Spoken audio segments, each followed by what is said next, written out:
Alright, here we go. Got the high ground. Feeling good about this.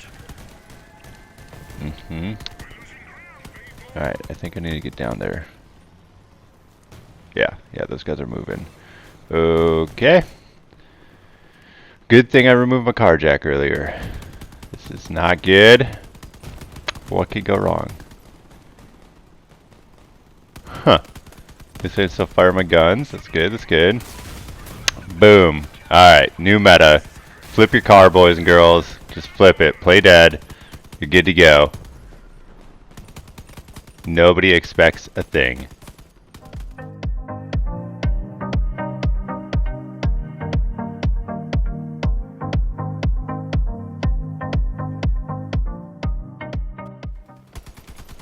Alright, ninjas, welcome back. This is Blitzkrieg Boots with another Chronic Completionist episode of Crossout Let's Play series. So, let's get into it. This is where you guys saw me last time, last episode, the first episode. I was just in this rusty car, chasing arrows around the screen, trying to complete different challenges and trying to level up. I was explaining to you guys a little bit about the game, showing you some gameplay, talking about the game modes, and talking about how to start getting leveling up. So, challenges.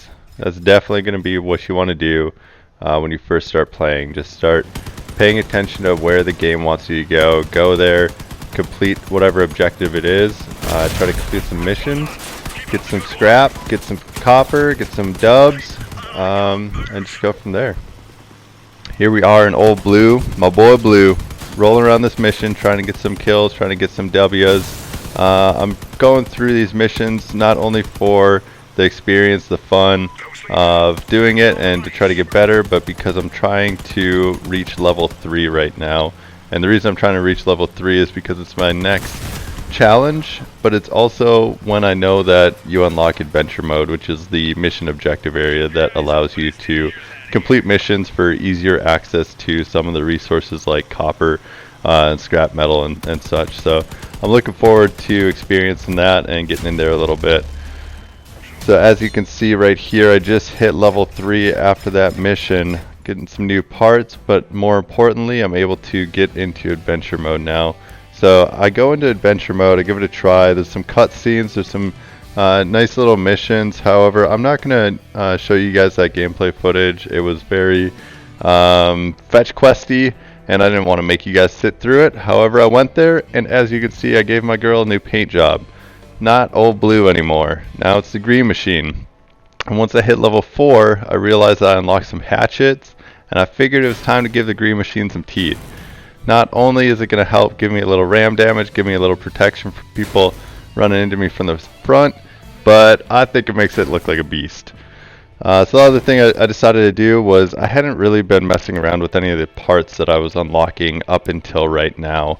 So I thought it'd be time to take her back into the garage, test out some of the building, make it look a little bit more aesthetically pleasing, maybe a little bit more effective on the combat field, and beef up the durability of the vehicle a little bit. I gotta tell you, one of the things I noticed though is once I completed this, even though it's just a basic vehicle and it's not nearly as effective as some of the builds out there, I'm just working with what I got. Once I put the final coat of paint on, made it all squared away, got my green machine looking good, it gave me that little bit of achievement zen. It made me feel good. So I'm looking forward to unlocking some more parts and getting my crafting on. So I took the green machine out for a couple spins and I was able to reach level 5, which is important for 2 reasons. 1, I unlocked the fuel barrel, which I'll cover here shortly. 2, I unlocked the first trophy of Crossout, which is a super easy trophy to get. All you have to do is reach level 5 with the engineers and you're awarded an achievement. So as you can see in the background right now, what I'm trying to do is 2 things. I'm trying to look for a location that I can place the fuel barrel. The fuel barrel is something that when it's damaged, if it's destroyed, it actually explodes and it can cause damage to your vehicle. So you want to hide it in a location where it's less likely to be destroyed. A lot of people place it underneath the vehicle, in between the frames. I'm just doing this in the bed of the vehicle really quick just so I can show you guys a couple other things. The other thing I want to show you is energy drain. So as you can see right there, I tried to place this extra cord. I wanted to place a 4th machine gun. on my vehicle, and it wouldn't let me because I didn't have enough energy. Now, energy is one of those things that is limited per vehicle. So currently right now I can only have a max of 8 energy on this vehicle type. So I have 2 energy being drained per cord, so that's 6, and I want to put a 4th one on, which would make it 8. However, I had a car jack and a radiator that would cool my machine guns that I had to remove so I could get the 4th one on. I was a little unsure about if I wanted to remove the car jack, and I was also a little unsure if I wanted to remove the radiator, because it was nice having the ability to shoot my weapons for longer periods of time before they would overheat. But once you start practicing tap fire, it shouldn't really be an issue anyway. And you saw how removing the car jack went for me at the start of the episode. Now, that's just because I had bad teammates. If I would have had a good teammate that just would have flipped me up for me, I would have been fine, but I was able to right myself after 30 seconds. So the fuel barrel, about to put this guy in. Now, fuel is a resource in the game. It's almost more of a currency than it is a resource. Fuel allows you to farm raids, which raids can be used to farm different materials. So for example, in Easy Raid, it was actually needed for one of the challenges. Now if you look at the top of the screen, you see a green bar that tells you how much fuel you have, and below it is your other currency, gold. So an Easy Raid, for example, it cost 20 fuel to do this raid. Now your fuel is given back to you for free at the start of every single day. So you get a full fuel bar meter at the start of every day, but if you want more, you need to attach a fuel barrel. So the fuel barrel you can actually use, you go in, complete like say a mission or a multiplayer match, and as long as you don't die, and if you win the match, you get 5 liters of fuel from the fuel barrel. Now, like I was saying, you want to hide it, because if your fuel barrel gets destroyed, it's going to explode and it's going to do a lot of damage to your vehicle. It'll probably take you out as well. However, it's worth it because you're able to create stores of fuel that you can use to farm raids in the future, or you can actually sell it for currencies and get some of that gold going, or the credits, I want to say. So once I got that installed, I was able to go out with my boy Easter, give my 4 turrets and 1 fuel barrel green machine a try, and see how it goes. So I've mentioned tap firing quite a few times up until now.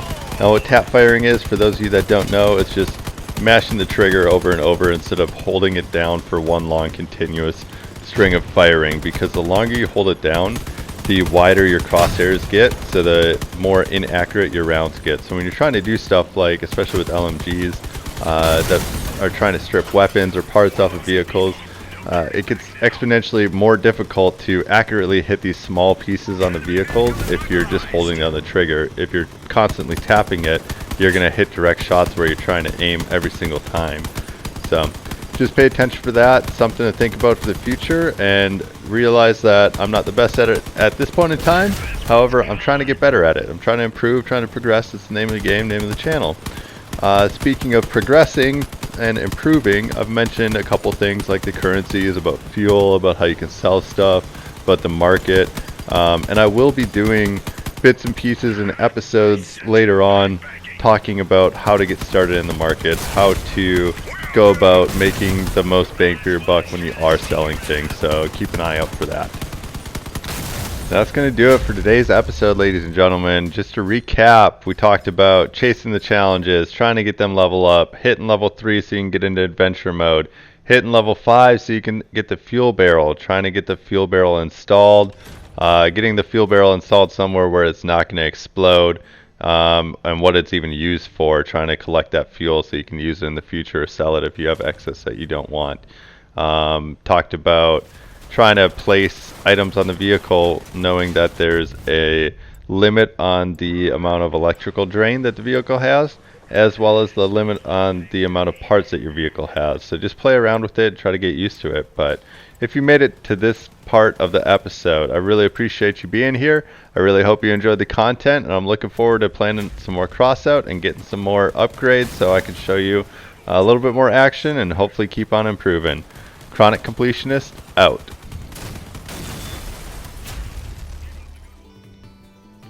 What the heck is all of the... These are all the unlockable weapons? These are just the weapons. This is what I can craft in this game? This isn't even tires or cabs or any of that stuff? Oh man. This game's trying to... Oh man. Yep, this game's trying to pull me in for the long haul. Whew. I think it might be succeeding.